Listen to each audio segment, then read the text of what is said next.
Finding comfort and meaning in the beauty and solitude of art. ABC News Live anchor Kyra Phillips introduces us to a man who turned his life around inside one of the world's most famous museums.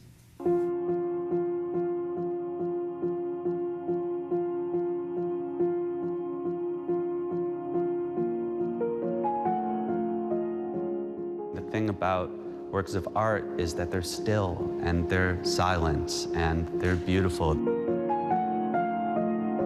Beautiful and silent keepers of history that would help Patrick Bringley see the world differently, processing his inconsolable grief within these galleries.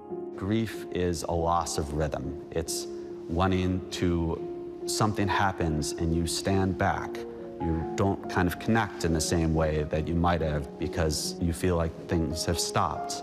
And I think it was important for me to remain standing still for a while with my head up, looking at all of this beautiful art. Beautiful art that led to all the beauty in the world.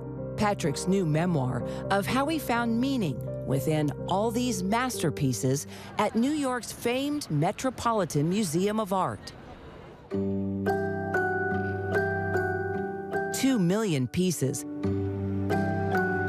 that would help him understand life and death in a whole new way, while taking on a career change he never saw coming. Looking at these masterpieces, being in this environment, you could see your brother, you could feel your brother. Oh, absolutely. I spent the greater part of 2 years, in a way, sort of sitting by a bedside of somebody that was ill. And I think when you do that, there is something profoundly spiritual kind of going on. And I think most of us come to museums in search of quietude. And gratitude. Patrick was drawn to the Met during one of the worst times of his life. His job at the prestigious New Yorker magazine hit a wall, while at the same time, his older brother Tom was diagnosed with a fatal cancer. Tell me about your brother Tom. He was very brilliant, but he was also just such a regular dude, such sort of a straightforward kind of a guy. He dealt with it with great bravery and grace, and focusing on the things that he loved. That really motivated me in the end to want to come to the Met.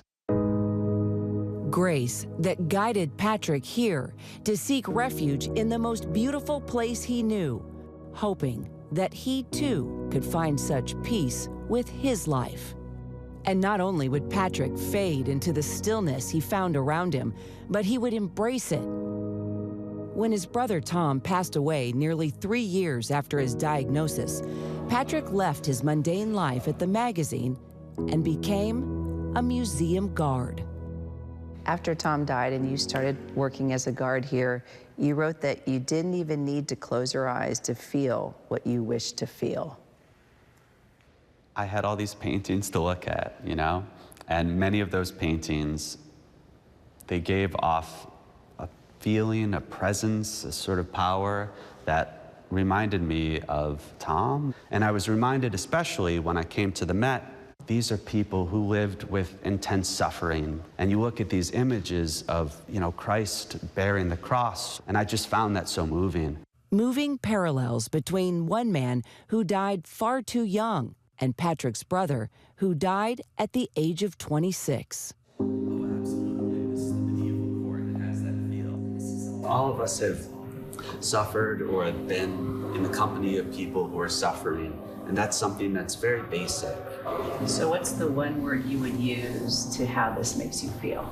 I would say, I don't know if it's one word, but I would say that your heart breaks, but your heart brims at the same time. It fills you up, you know? It expands you somehow.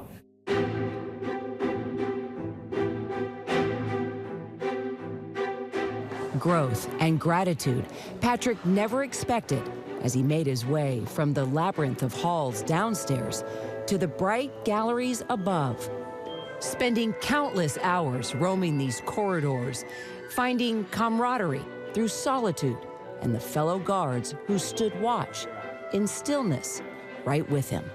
I know this will be a tough question to answer. What was the one piece you kept coming back to?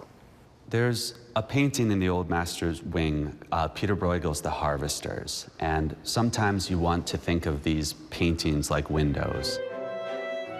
And The Harvesters is one of the grandest windows. It just reminds me of how all of us, we live our little lives in the foreground while this vast sort of glimmering world spreads out around us. But that, you know, we do the best we can with the people that we love. It's about these people and the fellowship that they're having. Speaking of fellowship, clearly nobody will ever replace your brother, but you found a whole new type of brotherhood and sisterhood with all the guards here. Yes, the guards here are extraordinary. There's more than 500 guards that work here. They are from every country you can imagine, every background you can imagine, and so many have done all different things with their lives. And I found the richness of the Guard Corps to be one of the richest collections of anything in this museum. An unforgettable experience that proved Patrick could find all the beauty in the world through the gift of being a guard and observing every day how the power of art can play out in all our lives. How is Tom part of all the beauty in the world? Well, for one, he was a beautiful person, and he was my big brother, and I learned a great deal from him. For another, that period of my life was full of great beauty, and it was full of great pain for all my family. And I think that that's the beauty of human existence, that there is pain, there is struggle, there is loss. We all know what's coming for us in the end, and we have to make meaning of that. We have to face it. Our thanks to Kyra Phillips for that piece, as well as our producers Gabby, John, and Andrea. Hi everyone, George Stephanopoulos here. Thanks for checking out the ABC News YouTube channel. If you'd like to get more videos, show highlights, and watch live event coverage, click on the right over here to subscribe to our channel, and don't forget to download the ABC News app for breaking news alerts. Thanks for watching.